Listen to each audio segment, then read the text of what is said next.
ይህ ጥምቀት ለድነት ግድ ያስፈልጋል ስንል የሚነሳ ጥያቄ አለ። ይኸውም ደግሞ በክርስቶስ በቀኝ በኩል የተሰቀለ ወንበዴ እንዴት ነው እሱ መች ተጠመቀ? ያኔ የውሃ ጥምቀት አልነበረም፣ ሳይጠመቅ ነው የዳነው። አሁን ጥምቀት ሲምቦሊክ ነገር ነው ወይም ደግሞ የመታዘዝ ምልክት እንጂ ለመዳን አስፈላጊ አይደለም ሲባል እንግዲህ በተደጋጋሚ እንሰማለን ማለት ነው። አሁን ተጠምቀን መልሰን ኃጢአት መስራታችን አይቀርም። ሰው ተጠምቆ ኃጢአትን ሊሰራ ስለሚችል አንደኛው ሊሞት ሲል ቢጠመቅ ይሻላል የሚል ትምህርት ነበር። ይሄ አሁን ሰዎች ለንስሐ የሚያቀርቡት ሪዝን። በጥንት ዘመን አንድ ነገር ተጠመቀ የሚባለው ከሆነ ቀድሞ ከነበረው ማንነት ወደ ሌላ ማንነት ተቀየረ ማለት ነው።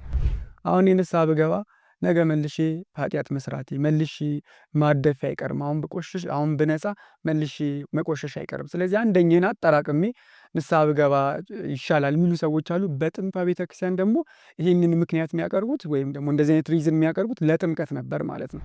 አንድ ሰው ሲጠመቅ ለኃጢአት ሞቷል ስንል ለምንድን ነው ታዲያ? አሁን እንግዲህ ሁላችንም በ40 እና በ80 ቀን ተጠምቀናል። በጥምቀት ልጅነትን አግኝተናል። ከክርስቶስ ጋር ሞተናል። ከክርስቶስ ጋር ተቀብረናል። አሁን ደግሞ ሕያዋን ሆነን ተነስተናል፣ እንደ ቅዱስ ጳውሎስ ትምህርት ከሆነ ማለት ነው። ስለዚህ አሁን ታዲያ ለምንድን ነው ኃጢአት የምንሰራው? አሁን ለምን ኃጢአት ይፈትነናል? አንድ ሰው ክርስቶስን አምኖ ከተጠመቀ በኋላ ተመልሶ ክርስቶስን ከካደ ከዛ በኋላ ድነት የለውም የሚል የክደት ትምህርት ሙሉ ያስተማሩ ሰዎች ነበሩና አንድ ሰው አሁን ለኃጢአት ሞቻለሁ ብሎ መናገር የሚችለው ከክርስቶስ ጋር አብሮ ሲሰቀል፣ ከክርስቶስ ጋር አብሮ ሲቀበር፣ ከክርስቶስ ጋር አብሮ ሲሞት ብቻ ነው ትንሣኤ ሊኖረው የሚችለው የሚለውን ለኃጢአት መሞት ማለት መጠመቅ ማለት እንደሆነ ይናገራል ማለት። ስለዚህ በቀኝ የተሰቀለ ወንበዴ እንዴት ዳነ የሚለው ለሁላችንም ጥያቄ ነው። አሁንም መመለስ ያለበት ጉዳይ ነው ማለት ነው።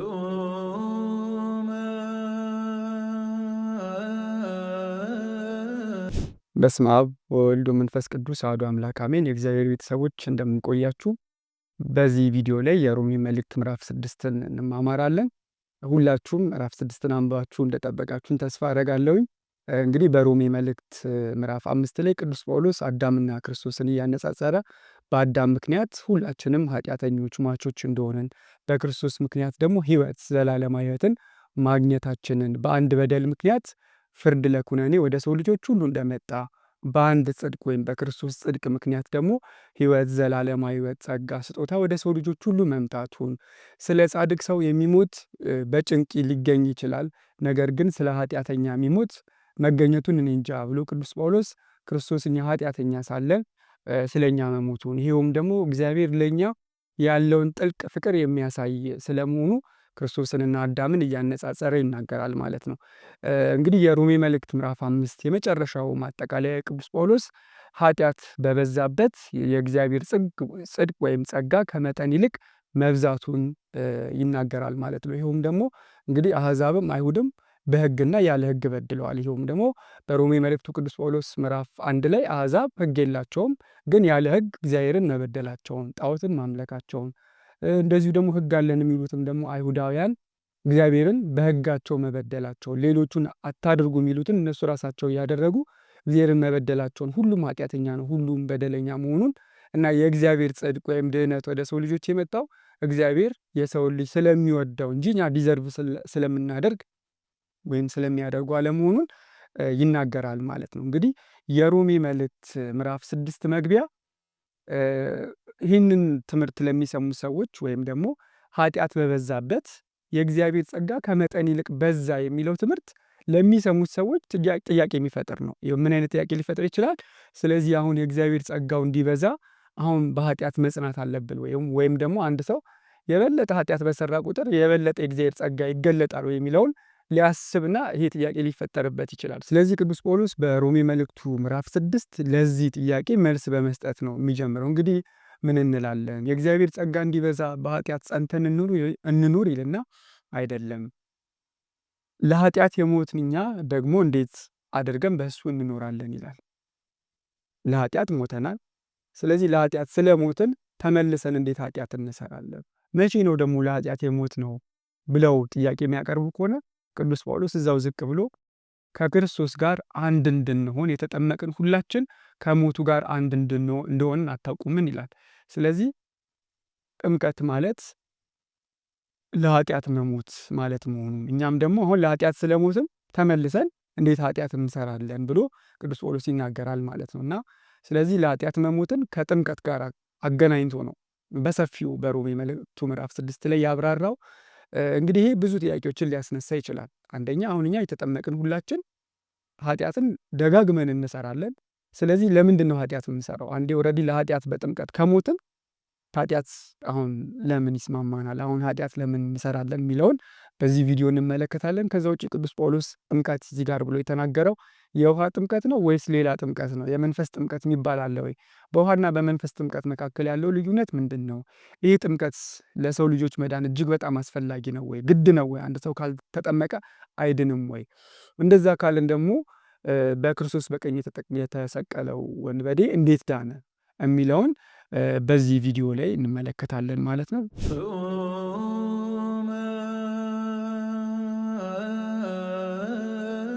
ቅዱስ ጳውሎስ በሮሜ መልእክቱ ምዕራፍ 6 ላይ ሲነሳ እንግዲህ በሰፊው ለማብራራት የሞከረው ምዕራፍ 5 ላይ ጸጋው እንዲበዛ ኃጢአት እንስራ ወይ የሚለውን ወይም ይህንን ጥያቄ ለሚነሳባቸው ሰዎች መልስ ለመስጠት ነው ማለት ነው። የጸጋው መብዛትና የኃጢአት መብዛት እንዴት ኮምፔር ሊደረግ ይችላል ስንል በብሉይ ኪዳን እንግዲህ እግዚአብሔር አምላክ በኦሪት ዘፍጥረት ምዕራፍ 6 ላይ ኃጢአት በምድር ላይ ሲሞላ ምድርንና በምድር ላይ የሚገኙትን በሙሉ በንፍር ውሃ ማጥፋቱ ይታወቃል። ስለዚህ እግዚአብሔር አምላክ በብሉይ ኪዳን ኃጢአት ሲበዛ ኃጢአተኞችን ይቀጣ ነበረ። በኦሪት ዘፍጥረት ምዕራፍ 18 ከቁጥር 20 ላይም እግዚአብሔርም አለ የሰዶምና የገሞራ ጩኸት እጅግ በዝቷልና ኃጢአታቸውም እጅግ ከብዳለችና ተብሎ የሰዶምና የገሞራ ከተማ ኃጢአት ሲበዛ ከተማዋ ሙሉ በሙሉ ጠፍታለች ማለት ነው። በንፍሯ አስቀድሞ በኖህ ዘመን ኖህ እና ቤተሰቦቹ ብቻ ሲቀሩ ሁሉም ሰው ጠፍቷል። ይኸውም ደግሞ ኃጢአት ሲበዛ የእግዚአብሔር ቅጣቱ ፍርዱም ተመጣጣኝ ነበረ በብሉይ ኪዳን ማለት ነው።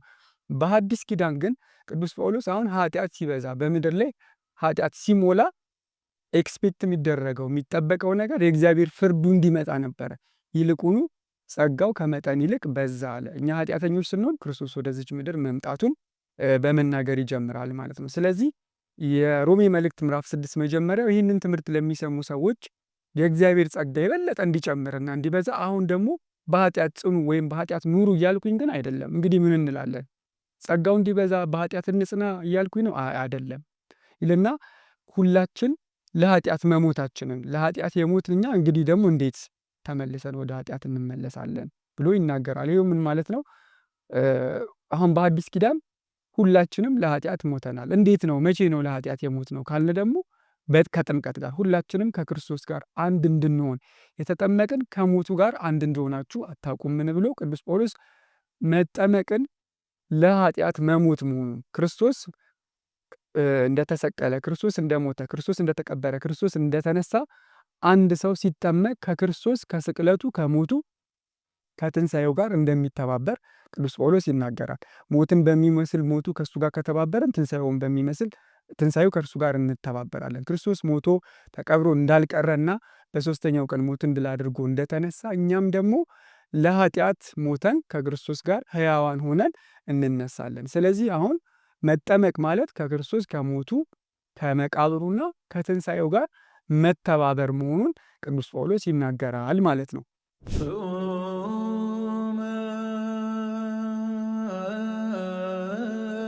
ስለዚህ ቅዱስ ጎርጎርዮስ ዘንዚናዙ ይህንን መጠመቅ ማለት ለኃጢአት መሞት መሆኑን ሲያብራራ በውስጣችን ያለው ኃጢአት በጥምቀት ሰይፍነት ሙት ሆኗል፣ አስክሬን ሆኗል። አሁን በእኛ ላይ ኃጢአት አይሰለጥንም ይላል። ቅዱስ ዮሐንስ አፈወርቅ ደግሞ ከጥምቀት በኋላ ያለች የመጀመሪያዋ ትንሣኤ ለሁለተኛው ትንሣኤ ዋስትና ናት። ይኸውም ዘማዊው ንጹሕ፣ ነጣቂው መጽዋች፣ ትዕቢተኛው ትሑት ከሆነ ነው ይላል ቅዱስ ዮሐንስ አፈወርቅ ማለት ነው። ስለዚህ መጠመቅ ማለት አሮጌው ማንነታችንን ጥለን አዲስ ማንነትን መላበስ መሆኑን ክርስቶስ ሞቶ እንዳልቀረ ክርስቶስ እንደተነሳ እኛም ደግሞ ተጠምቀን ሕያዋን ሆነን ተነስተናል። ስለዚህ ለኃጢአት መኖር ሳይሆን ለእግዚአብሔር መኖር እንደሚገባን ጥምቀት ለኃጢአት መሞት መሆኑን ቅዱስ ጳውሎስ ይህን ሀሳብ ያብራራል ማለት ነው። ስለዚህ ቅዱስ ጳውሎስ አሁን እየተናገረ ያለው መጠመቅ ማለት ከክርስቶስ ጋር መሞት፣ ከክርስቶስ ጋር መቀበር፣ ከክርስቶስ ጋር አብሮ መነሳት ከሆነ ይህ ጥምቀት የሚባለው የውሃ ጥምቀት ነው ወይስ ደግሞ ሌላ ጥምቀት ነው የሚለው እንግዲህ በቤተ ክርስቲያን አሁንም ድረስ ትንሽ የሚያነጋግር ነገር ነው ማለት ነው። እንግዲህ መጠመቅ ወይም ይሄ ባፕቲዝም በቤተ ክርስቲያን ታሪክም ከአዲስ ኪዳን በፊትም ቃሉ ኢመርሽንን ወይም የሆነ ነገር ውስጥ መዘፈቅ መነከርን ነው ሪፕሬዘንት የሚያደርገው። እንደውም በጥንት ዘመን አንድ ነገር ተጠመቀ የሚባለው ከሆነ ቀድሞ ከነበረው ማንነት ወደ ሌላ ማንነት ተቀየረ ማለት ነው። ለምሳሌ ምን ያደርጉ ነበረ? ወይም ባፕቲዝም የሚለው ቃል ለተለያዩ ነገሮች ሊውል ይችላል። ለምሳሌ አንድ ነጭ ጨርቅ ቢኖር ያንን ነጭ ጨርቅ ወደ ጥቁር ወይም ወደ ሆነ ሌላ ከለር መቀየር ቢፈለግ ቀይ ከለር ከሆነ ቀይ ቀለም ያለው ውስጥ ይነከራል ማለት ነው። 2 ቀን ወይም 3 ቀን እዛ ውስጥ ከቆየ በኋላ ሲወጣ መጀመሪያ የነበረውን ማንነቱን ለቆ አዲስ ማንነት ይላበሳል ማለት ነው። ስለዚህ ቃሉ መነከርን መዘፈቅን ሪፕሬዘንት የሚያደርግ ነው ማለት ነው።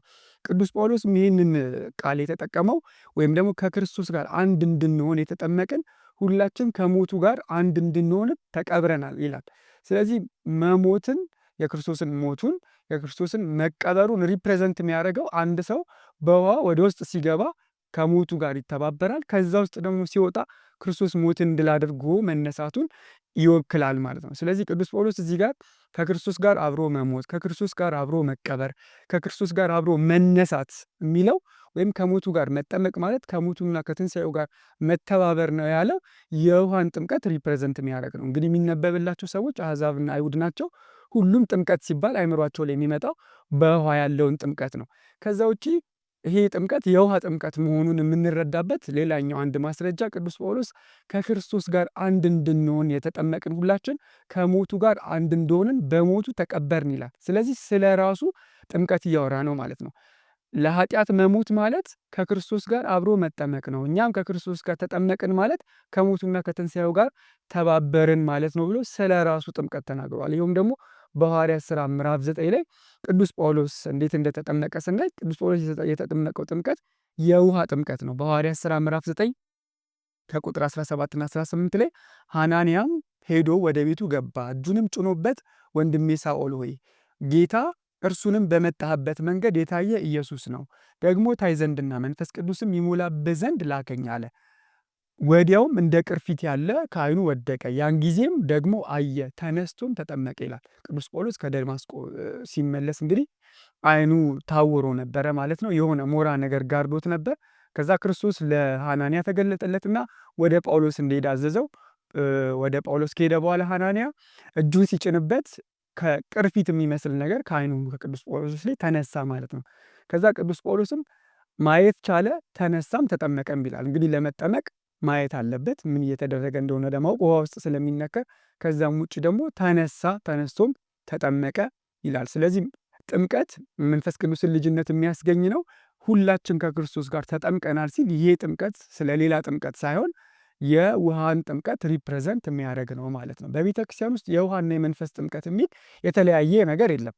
የውሃ ጥምቀት ማለት አንድ ሰው ጌታችን አምላካችን መድኃኒታችን ኢየሱስ ክርስቶስ በዮሐንስ ወንጌል ምዕራፍ 3 ላይ የተናገረው ነገር አለ ለኒቆዲሞስ ማለት ነው። ሰው ዳግመኛ ከውሃና ከመንፈስ ካልተወለደ በስተቀር ወደ እግዚአብሔር መንግሥት ሊገባ አይችልም ብሎ ተናግሯል። ስለዚህ ጥምቀት ከውሃና ከመንፈስ መወለዱ እንደውም ቅዱስ ዮሐንስ አፈወርቅ አንድ ሰው ከእናትና ከአባቱ እንደሚወለድ ከእናቱ ማፀን ከአባቱ ደግሞ አብራክ እንደሚወለዱ ሁሉ እኛም ደግሞ የእግዚአብሔር ልጅነትን የምናገኘው አባቶቻችን በጥሩ ቋንቋ ከአብራከ መንፈስ ቅዱስ ከማይፀነ ዮርዳኖስ ውሃው የውሃን ማይፀንን ሪፕሬዘንት የሚያደርግ ነው። ደግሞ መንፈስ ቅዱስ ደግሞ የወንድን ዘር ሪፕሬዘንት የሚያደርግ ነው ማለት ነው። ስለዚህ ከውሃና ከመንፈስ ቅዱስ ከእናትና ከአባት የመወለድን ያክል ሪፕሬዘንት የሚያደርግ ነው ማለት ነው። ስለዚህ አንድ ሰው በውሃ ሲጠመቅ የመንፈስ ቅዱስን ልጅነት ያገኛል። በሐዋርያት ሥራ ምዕራፍ 2 ላይ ሐዋርያት ይህንን ነገር ነው ያደረጉት። ጌታችን አምላካችን መድኃኒታችን ኢየሱስ ክርስቶስ ለመጨረሻ ጊዜ ለሐዋርያት ያዘዛቸው ትእዛዝ እንዲያጠምቁ ነው። ሂዱና አሕዛብን በአብ በወልድ በመንፈስ ቅዱስም እያጠመቃችሁ ደቀ መዛሙርቴ አድርጓቸው የሚለው ትእዛዝ ክርስቶስ ከተነሳ በኋላ ከማድረጉ በፊት ለመጨረሻ ጊዜ ያዘዘው ትእዛዝ አጥምቁ ነው። ከዛ ውጭ ደግሞ ሐዋርያት የመጀመሪያ አገልግሎታቸውን ሲጀምሩ ያደረጉት ማጥመቅ ነው። ስለዚህ ስለ ክርስቶስ ሰበከላቸው። የመጀመሪያው ሰባኪ የሚባለው ቅዱስ ጴጥሮስ ነው። ከሰበከ ካስተማረ በኋላ ምን እናድርግ ሲሉት በሐዋርያት ሥራ ምዕራፍ 2 ከቁጥር 38 ላይ ጴጥሮስም ንስሐ ግቡ ኃጢአታችሁ የሚሰረይ ዘንድ እያንዳንዳችሁ በኢየሱስ ክርስቶስ ስም ተጠመቁ የመንፈስ ቅዱስንም ስጦታ ታገኛላችሁ ብሎ መጠመቅ፣ ንስሐ ግቡ ኃጢአታችሁ ይሰረይ ዘንድ በክርስቶስ ስም ተጠመቁ የመንፈስ ቅዱስን ስጦታ ታገኛላችሁ። ስለዚህ በመጠመቅ የመንፈስ ቅዱስ ስጦታ እንደሚገኝ ጥምቀት ከመንፈስ ቅዱስ ልጅነት ጋር ከመንፈስ ቅዱስ ስጦታ ጋር የተያያዘ መሆኑን ይናገራል። ብዙ ቦታዎች ላይ ሐዋርያት አጥምቀዋል። ለምሳሌ የሐዋርያት ሥራ ምዕራፍ 10 ላይ ቆርኔሌዎስ ከነቤተሰቡ መጠመቁን። ስለዚህ ጥምቀት ከመንፈስ ቅዱስ ጋር የተያያዘ ነው እንጂ የውሃ ጥምቀት የመንፈስ ቅዱስ ጥምቀት የሚባል ነገር የለም፣ ወይም የተለያየ ጥምቀት አለመሆኑን። የዚህ ጥምቀት ዋነኛ አገልግሎትም ደግሞ የኃጢአት ስርየት ማስገኘት መሆኑን ከክርስቶስ ከሞቱና ከትንሣኤው ጋር መተባበር መሆኑን ራሱ ቅዱስ ጳውሎስ እኛ ከክርስቶስ ጋር አንድ እንድንሆን የተጠመቅን ከሞቱ ጋር አብረን ተጠምቀናል፣ ተቀብረናል። ክርስቶስ ደግሞ ሞትን ድል አድርጎ እንደተነሳ እኛም ደግሞ ሕያዋን ሆነን ተነስተናል ብሎ ጥምቀት ከክርስቶስ ጋር አብሮ መሞት ከክርስቶስ ጋር አብሮ መነሳት መሆኑን በሰፊው ይናገራል ማለት ነው።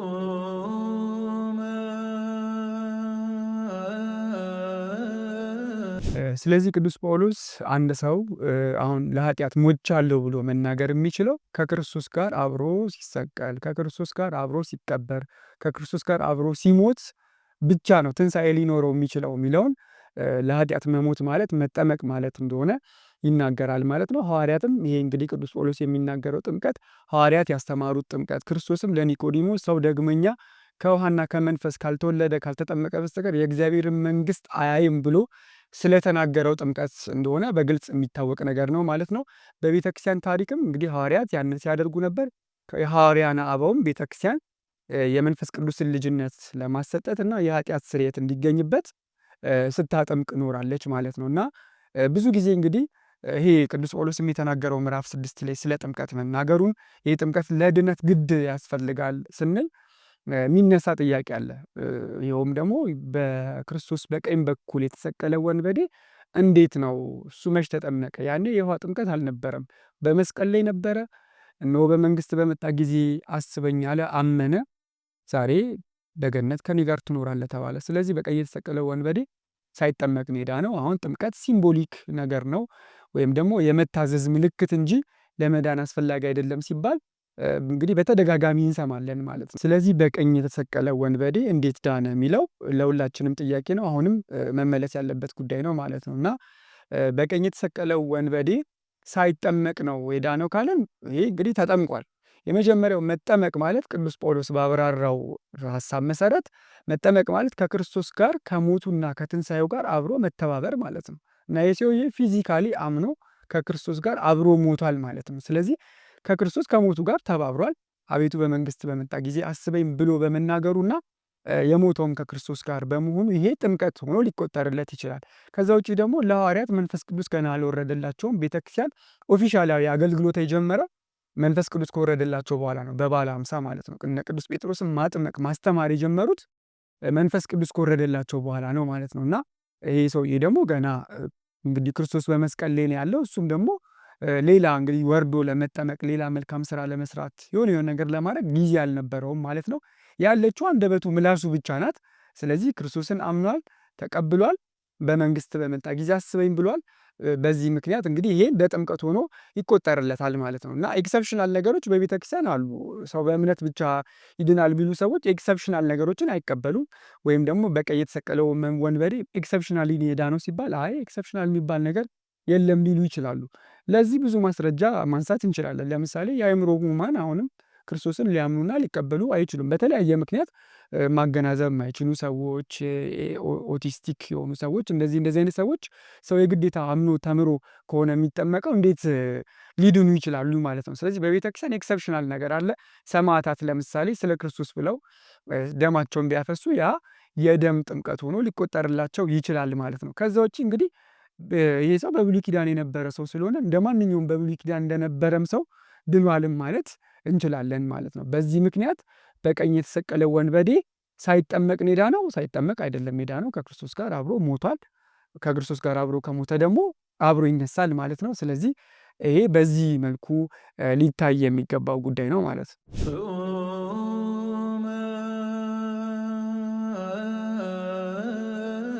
ሌላው እንግዲህ ቅዱስ ጳውሎስ በሮሜ መልእክቱ ምዕራፍ 6 ያነሳው መጠመቅ ማለት ለኃጢአት መሞትና ለእግዚአብሔር መኖር መሆኑን በሮሜ መልእክቱ ምዕራፍ 6 ከቁጥር 6 ጀምሮ እንደዚህ ይላል። ከእንግዲህ ወዲያ ለኃጢአት እንዳንገዛ የኃጢአት ሥጋ ይሻር ዘንድ አሮጌው ሰዋችን ከእርሱ ጋር እንደተሰቀለ እናውቃለን። የሞተስ ከኃጢአቱ ጸድቋልና። ነገር ግን ከክርስቶስ ጋር ከሞትን ከእርሱ ጋር ደግሞ በሕይወት እንድንኖር እናምናለን። ክርስቶስ ከሙታን ተለይቶ ተነስቶ ወደፊት እንደማይሞት ሞትም ወደፊት እንዳይገዛው እናውቃለን። መሞት አንድ ጊዜ ፈጽሞ ለኃጢአት ሞቷልና በሕይወት መኖርን ግን ለእግዚአብሔር ይኖራል። እንዲሁ እናንተ ደግሞ ለኃጢአት እንደሞታችሁ ግን በክርስቶስ ኢየሱስ በጌታችን ሆናችሁ ለእግዚአብሔር ሕያዋን እንደሆናችሁ ራሳችሁን ቁጠሩት በማለት ቅዱስ ጳውሎስ ክርስቶስ ሞቷል፣ ሞቶ ግን አልቀረም፣ ተነስቷል፣ ተመልሶ ዳግም አይሞትም ይላል። ክርስቶስ ሞቶ አንድ ጊዜ ተነስቷል፣ ተመልሶ እንግዲህ ሊሞት አይችልም። ስለዚህ እናንተም በተጠመቃችሁ ጊዜ ከክርስቶስ ከሞቱ ጋር ተባብራችኋል፣ እንደዚሁ ደግሞ ሕያዋን ሆናችሁ ተነስታችኋል። አሮጌው ሰዋችሁ ማለት አሮጌው ማንነታችሁ፣ ለኃጢአት የሚያደላው ማንነታችሁ በባለፈው ቪዲዮ ላይ ስንማማር እንግዲህ የሰው ልጅ በክርስቶስ ካገኛቸው ጸጋዎች ካገኛቸው በረከቶች መካከል አንደኛው መጀመሪያ በኃጢአት ምክንያት ሰውነታችን ጉስቁሎ ነበር፣ ወይም ደግሞ የባህሪ ጉስቁልና አጋጥሞን ነበር። ይኸውም ማለት ምን ማለት ነው? ለኃጢአት የምናደላ ኃጢአት የሚስማማን ኃጢአት የሚሰለጥንብን ሞት፣ ኃጢአት፣ ሲኦል የሚደራረብብን ፍጡራን ሆነን ነበር። ስለዚህ ከተጠመቅም በኋላ ክርስቶስ ሞቶ ተነስቷል፣ ሕያው ሆኗል። ስለዚህ እኛም ክርስቶስ ሞቶ እንደተነሳ እና ተመልሶ እንደማይሞት እኛም ከተጠመቅም በኋላ አሁን ኃጢአት መስራት የለብንም።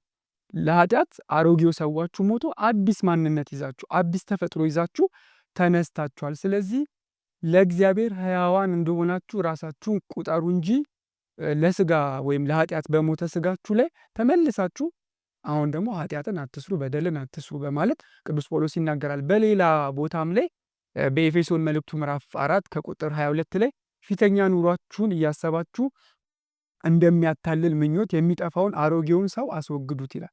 አሮጌው ሰው ማለት የድሮ ሰው ከጥምቀት በፊት የነበረው ኃጢአት የሚያሸንፈው ወይም ደግሞ ለኃጢአት የሚያደለው ማንነታችሁ ሞቷል። አሁን አዲስ ማንነት ይዛችኋል፣ አዲስ ተፈጥሮ ይዛችኋል ይላል።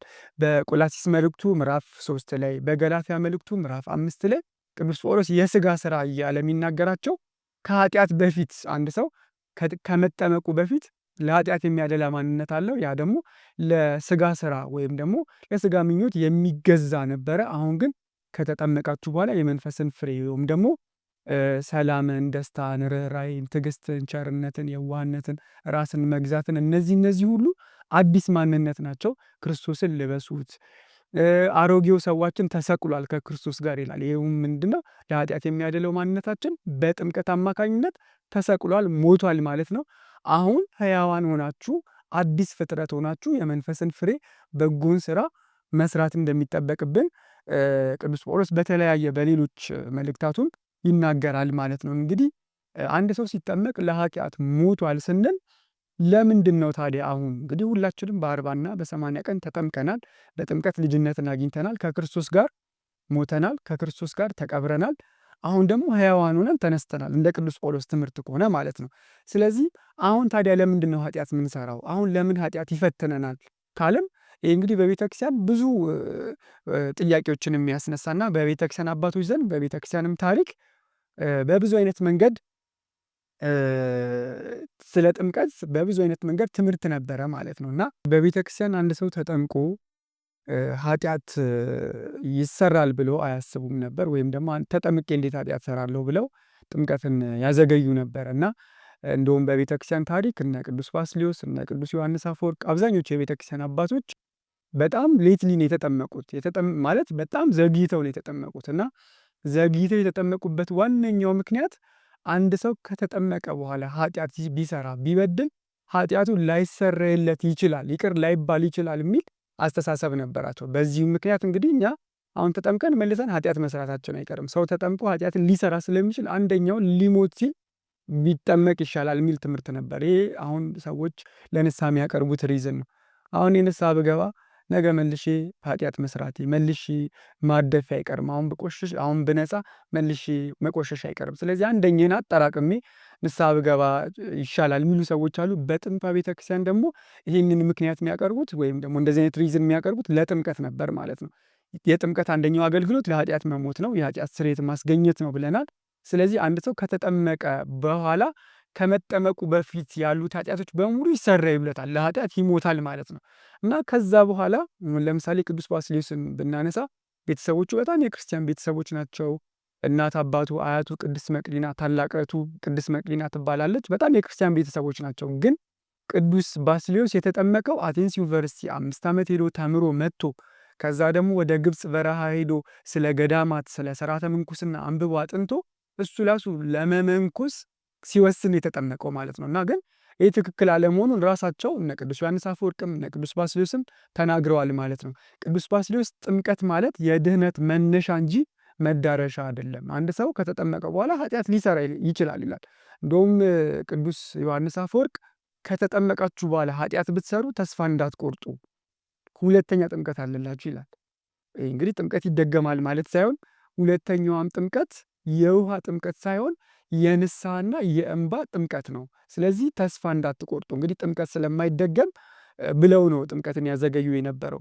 በዚህ ምክንያት እንግዲህ በቤተክርስቲያን ታሪክ ንጉሱ ቆስጠንጢኖስ በጣም ለቤተክርስቲያን በዘመነ ሰማዕታት ጊዜ እረፍትን የተሰጠ ትልቅ ንጉስ ነው። እሱ ራሱ ዴዝ ቤዱ ላይ ልክ ሊሞት ሲል ነው የተጠመቀው። ምክንያቱም ንጉስ ስለሆነ ከዛ በኋላ ሊበድል ስለሚችል ተጠምቄ ሌላ ችግር ውስጥ እንዳልገባ ብሎ ሊሞት ሲል ነው ያጠመቁት። እንግዲህ የእሱን ታሪክ የጻፈው የቤተክርስቲያን ታሪክ ጸሐፊው አውሳብዮስ ዘቂሳርያ ተናግሯል ማለት ነው። በዚህ ምክንያት እንግዲህ ጥምቀት በተለያየ ምክንያት ይዘገይ ነበር።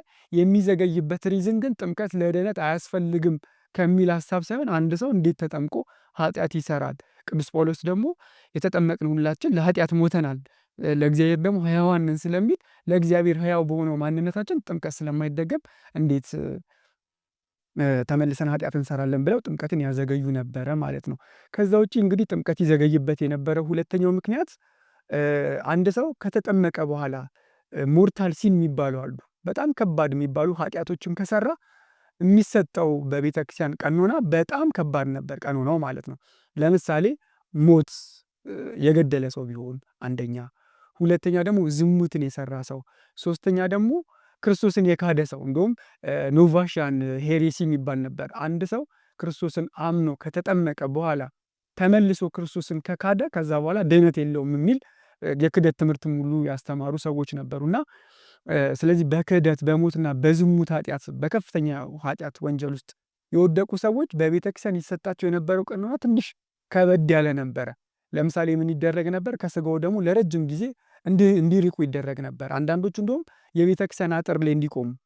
ቀኖናው ምንድነው? አንድ ሰው ከገደለ ለረጅም ጊዜ የቤተክርስቲያን አጥር ላይ ይቆም ነበር። ኦፊሻል ኮንፌሽን ነበር ወይም ፐብሊክ ኮንፌሽን ነበር። ንስሐቸውን ፕራይቬትሊ ለአንድ ንስሐ አባት ሳይሆን በጣም ከፍተኛ ኃጢአት ከሆነ የሰሩት በፐብሊክ ህዝብ በተሰበሰበበት ቦታ እንዲናዘዙ ይደረግ ነበር። ቅጣቱም ደግሞ አንደኛ የቤተክርስቲያን አጥር ላይ እስኪፈቀድላቸው ድረስ መቆም፣ ሁለተኛ ማስቀደስና ልክ እንደ አሁኑ ክርስቲያን አስቀድሰው ፍሬ ቅዳሴውን እንደማይካፈሉት ልክ አሁኑ ክርስቲያን ሲባል የክርስቲያን ታናናሾች ውጡ ሲባል ከስጋው ደግሞ እንደማይካፈሉ ሁሉ ግማሹን ቅዳሴ ተካፍለው ልክ ስጋው ደግሞ ሊሰጥ ሲል እንዲወጡ፣ ሶስተኛው ደረጃ ደግሞ ልክ ከሆነ ዓመታት በኋላ ደግሞ ሙሉን ቅዳሴውን መጨረስ ይችላሉ።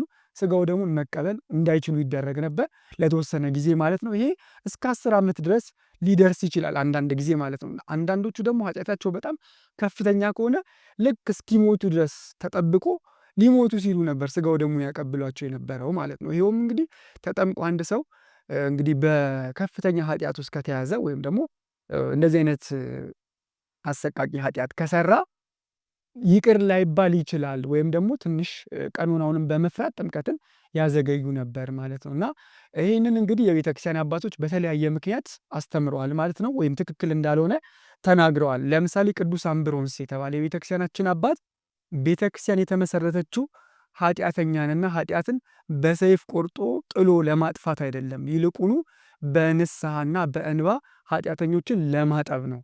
በሰይፍ ለማጥፋት ሳይሆን የቤተክርስቲያን ዓላማ በቃ ኃጢአተኞችን በእንባዋ ለማጠብ ነው። ስለዚህ ለኃጢአተኞች ሊደረግላቸው የሚገባው እንክብካቤ ልክ የጠፋው ልጅ ወደ ቤቱ ሲመለስ አባቱ ሮጦ አቅፎ እንደተቀበለው ቤተክርስቲያንም ኃጢአት ሰርተው ወደ ደጇ የሚመጡትን ሰዎች ቀኖና በማክበድ ልታርቃቸው አይገባም፣ በምህረት በቸርነት በእንባዋ አጥባ ልታነጻቸው ይገባል ብሎ አስተምረዋል ማለት ነው።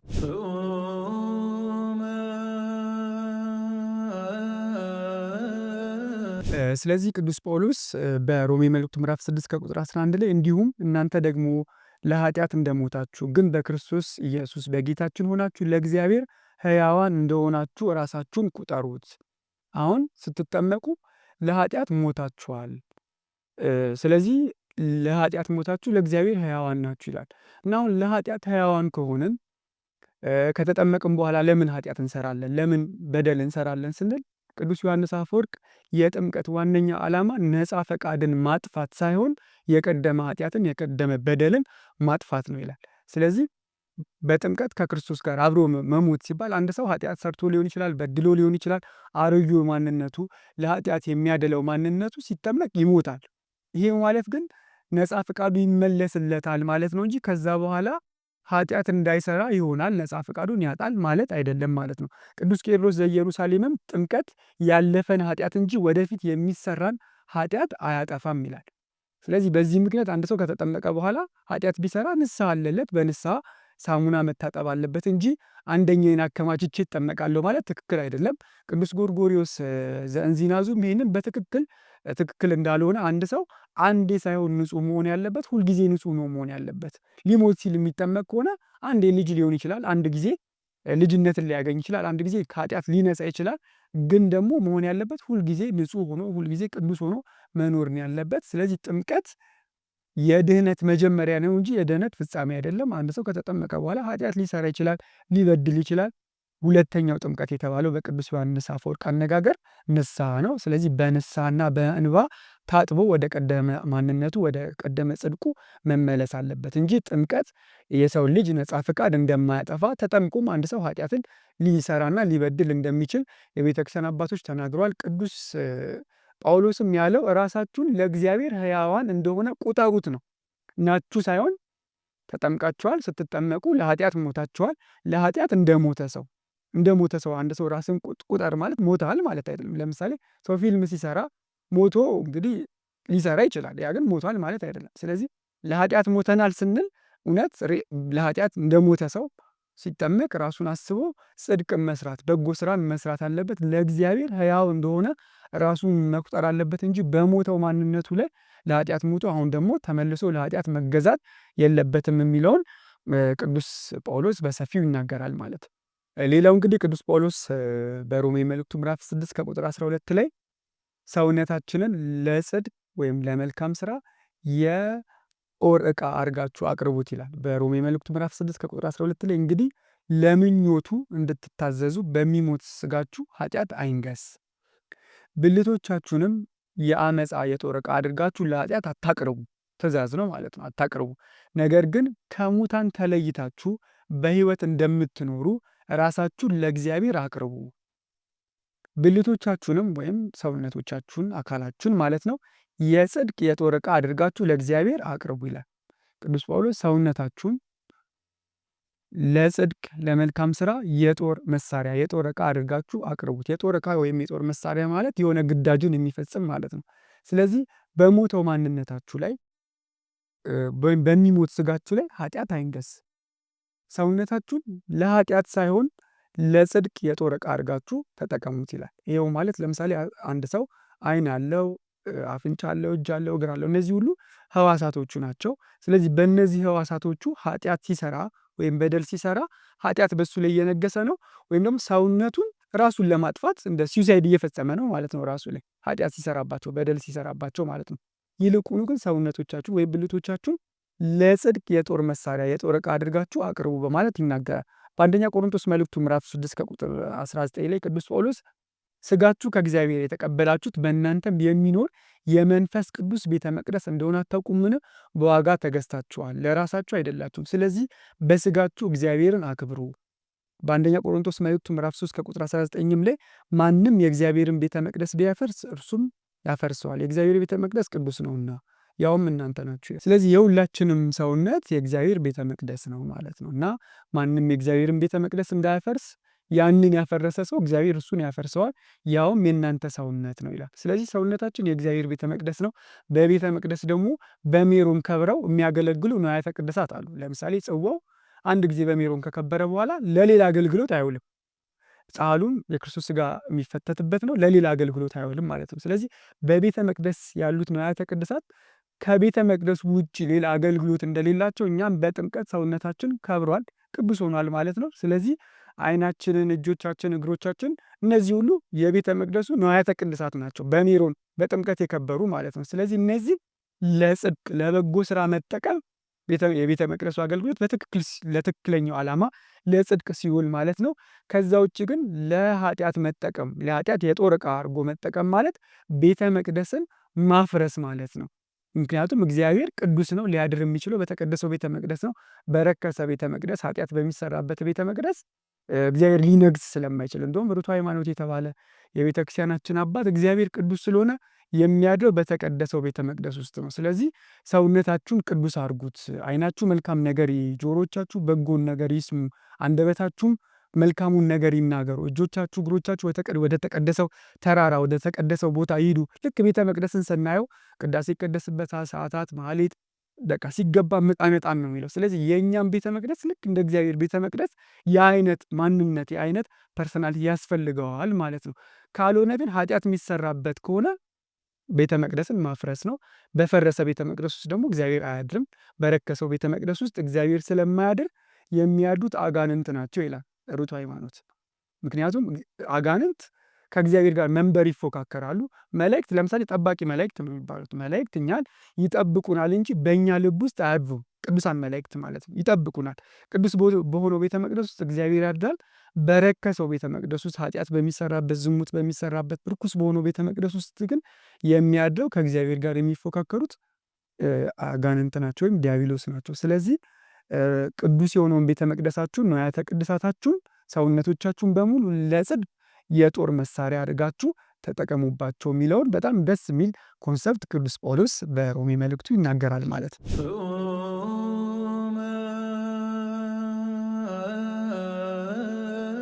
ሌላው እንግዲህ ቅዱስ ጳውሎስ በሮሜ መልእክቱ ላይ ያነሳው ሰውነታችንን የጽድቅ ባሪያ አድርገን ማቅረብ። ለኃጢአት ሞተናል። መጠመቅ ማለት ለኃጢአት መሞት ማለት ነው። ለኃጢአት ከሞትን ደግሞ ከክርስቶስ ጋር ሕያዋን ሆነን ለእግዚአብሔር እንነሳለን። አስቀድመን የኃጢአት ባሮች ነበርን። አሁን ደግሞ እስኪ ሰውነታችሁን ለጽድቅ ለበጎ ነገር ባሪያ አድርጋችሁ አቅርቡ ይላል በሮሜ መልእክቱ ምዕራፍ 6 ከቁጥር 14 ላይ ኃጢአት አይገዛችሁምና ከጸጋ በታች እንጂ ከሕግ በታች አይደላችሁምና። እንግዲህ ምን ይሁን? ከጸጋ በታች እንጂ ከሕግ በታች ስላይደላችሁ ኃጢአትን እንስራ አይደለም ይላል። ይኸውም ማለት በክርስቶስ ሞት በክርስቶስ ትንሣኤ ክርስቶስ በመስቀል ላይ በሰራው የማዳን ስራ አማካኝነት ያ ኃጢአት የሚስማማው ለኃጢአት የሚያደለው ማንነታችሁ ተለውጦ በጥምቀት ከክርስቶስ ከሞቱ ከትንሣኤው ጋር ስትተባበሩ አሁን ኃጢአትን ድል ማድረግ የምትችሉበትን የመንፈስ ቅዱስን ኃይል ተቀብላችኋል። ስንጠመቅ መንፈስ ቅዱስን እንቀበላለን። ያ መንፈስ ቅዱስ በኃጢአት ላይ እንድንሰለጥን ጽድቅ እንዲስማማን ያደረገናል፣ ያግዘናል ማለት ነው። ስለዚህ ኃጢአት አይገዛችሁምና ከጸጋ በታች እንጂ ከሕግ በታች አይደላችሁም። ለመታዘዝ ባሮች እንድትሆኑ ራሳችሁን ለምታቀርቡለት ነገር ለእርሱ ለምትታዘዙለት ባሪያ እንደሆናችሁ አታውቁምን ይላል። አንድ ሰው ለሚታዘዝለት ነገር ባሪያ ነው። ስለዚህ ለኃጢአት ከታዘዘ የኃጢአት ባሪያ ይሆናል ማለት ነው። ወይስ ለሞት የኃጢአት ባሪያዎች ወይም ለጽድቅ የመታዘዝ ባሮች ናችሁ። ነገር ግን አስቀድማችሁ የኃጢአት ባሮች ከሆናችሁ ለተሰጣችሁለት ለትምህርት አይነት ከልባችሁ ሁሉ ስለታዘዛችሁ ከኃጢአትም ባርነት ወጥታችሁ ለጽድቅ ስለተገዛችሁ ለእግዚአብሔር ምስጋና ይሁን። ስለ ሥጋችሁ ድካም እንደ ሰው ልማድ እላለሁኝ። ብልቶቻችሁን አመፃ ሊያደርጉ ለርኩሰት ወይም ለአመፃ ባሪያዎች አድርጋችሁ እንዳቀረባችሁ በፊት ማለት ነው ጥንት እንደዚሁ ሰውነታችሁን ወይም ብልቶቻችሁን ሊቀደሱ ለጽድቅ ባሪያ አድርጋችሁ አሁን ደግሞ አቅርቡ።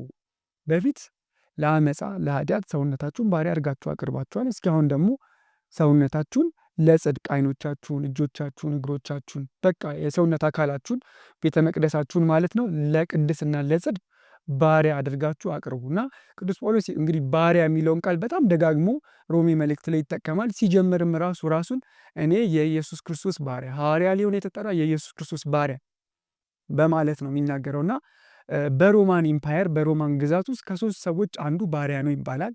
እና ባሪያ ማለት ሊትራሊ የጌታ ዕቃ ማለት ነው። የገዛው ሰው ንብረት ነው፣ ዕቃ ነው እና እንደፈለገ ነው የሚያደርገው።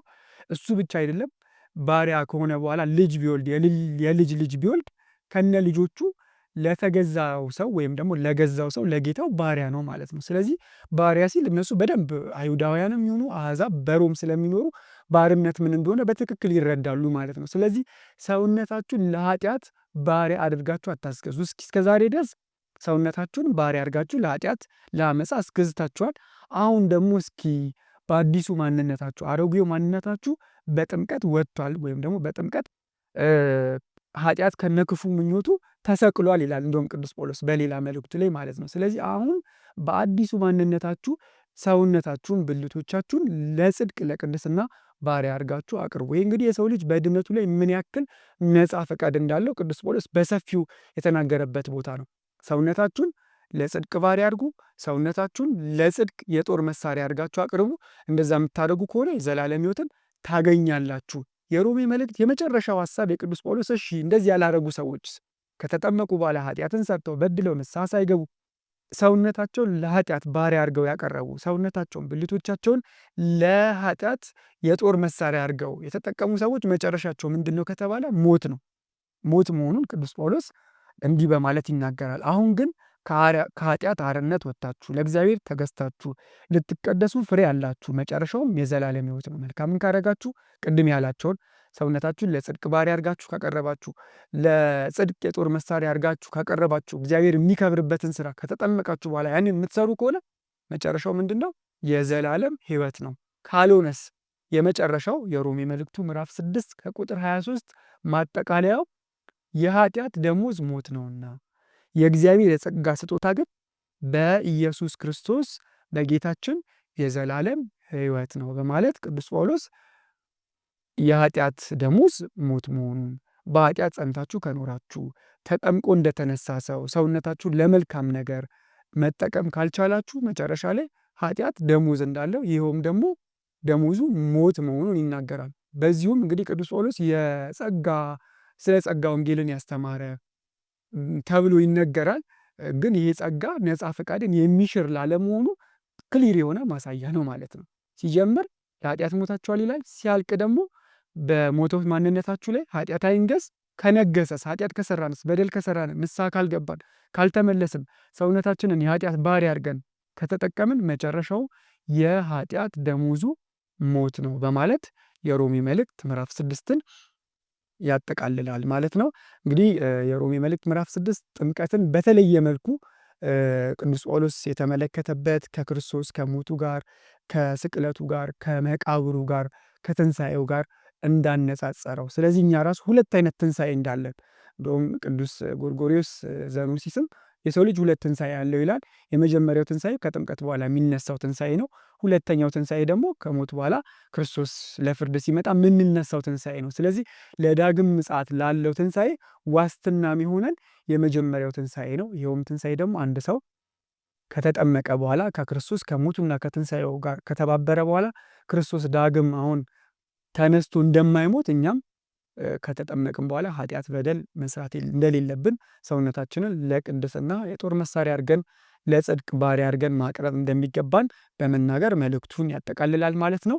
የሮሜ መልእክት ምዕራፍ 6 ምን ይመስላል? በሚቀጥለው የሮሜ መልእክት ምዕራፍ 7ን እንመለከታለን። እንዳሁኑ ምዕራፍ 7ን በደንብ አንብባችሁ እንደምትጠብቁኝ ተስፋ አደርጋለሁ። ይቆየ